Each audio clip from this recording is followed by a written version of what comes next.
Assalamualaikum warahmatullahi wabarakatuh.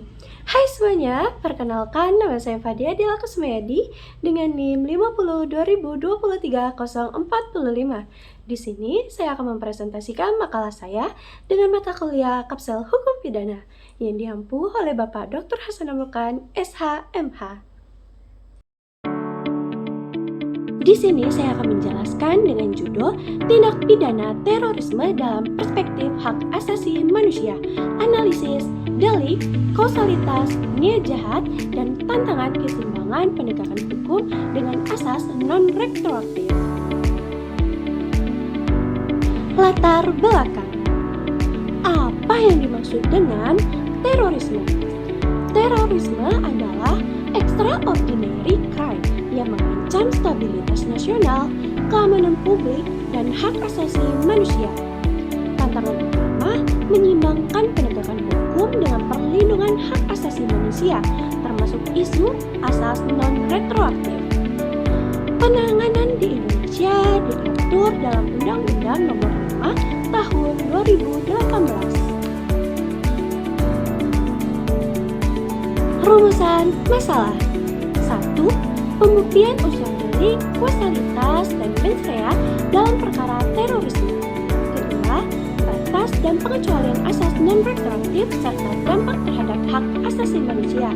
Ketiga, perumusan kebijakan dan penanggulangan terhadap terorisme yang efektif tanpa melanggar hak asasi manusia. Tujuan. 1. Menguraikan unsur delik, kausalitas, dan niat jahat dalam terorisme. Kedua, mengkaji penerapan asas non-retroaktif dan implikasi hak asasi manusia. Pembahasan. 1. Analisis delik terorisme. Diatur dalam Undang-Undang Nomor 5 Tahun 2018. Delik meliputi tindakan yang menciptakan teror, korban massal, serta kerusakan yang luas. Permufakatan jahat menjadi aspek penting untuk penindakan preventif. 2. Kausalitas dalam perkara terorisme. Kausalitas dalam terorisme adalah hubungan antara tindakan pelaku dan akibat yang muncul, yang sering bersifat berantai seperti ledakan, menjadi kepanikan, serta menjadi trauma. Teori kausalitas membantu hakim untuk menentukan akibat yang dapat dipertanggungjawabkan. Penilaian harus mencakup aspek objektif tindakannya dan subjektif kesengajaan pelaku. 3. Kausalitas dalam perkara terorisme, niat jahat, kesengajaan, dan motif. Mens rea adalah unsur penting dalam menentukan pertanggungjawaban pidana. Kesengajaan mencakup menghendaki dan mengetahui.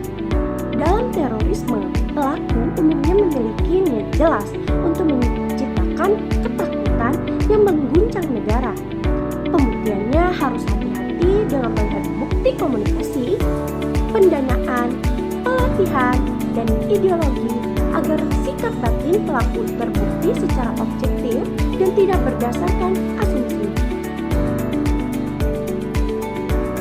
4. Asas non-retroaktif dan implikasi hak asasi manusia. Asas non-retroaktif menyatakan bahwa seseorang dapat dipidana jika perbuatannya sudah diatur sebelum dilakukan.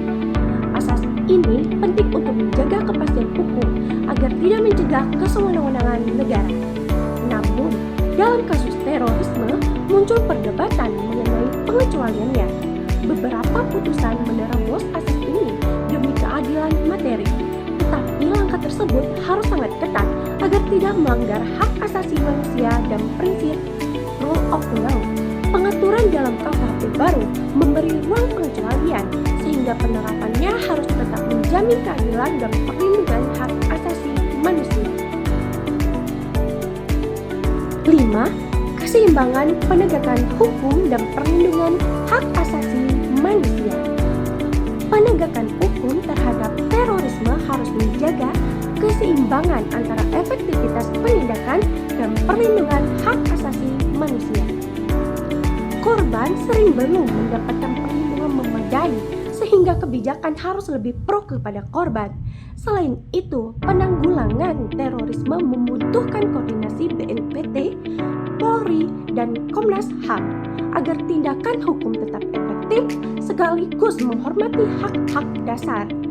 Keseimbangan ini penting untuk menjaga keamanan dan hak asasi manusia secara bersamaan.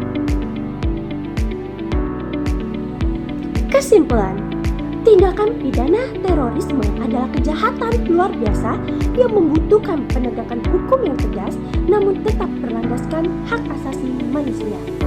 Pertanggungjawaban pelaku ditentukan oleh unsur delik, kausalitas, dan mens rea yang harus dibuktikan secara konsisten dan hati-hati. Kausalitas dalam terorisme sering berangkai sehingga hakim perlu menggunakan teori relevansi dan resiko. Asas non-retroaktif wajib dijaga, pengecualiannya harus diuji ketat agar tidak melanggar hak asasi manusia.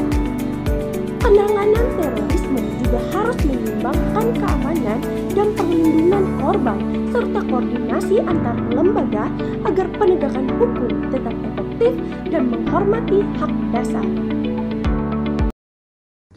Demikian presentasi dari saya. Bila ada salah kata, saya mohon maaf. Kepada Allah, saya mohon ampun.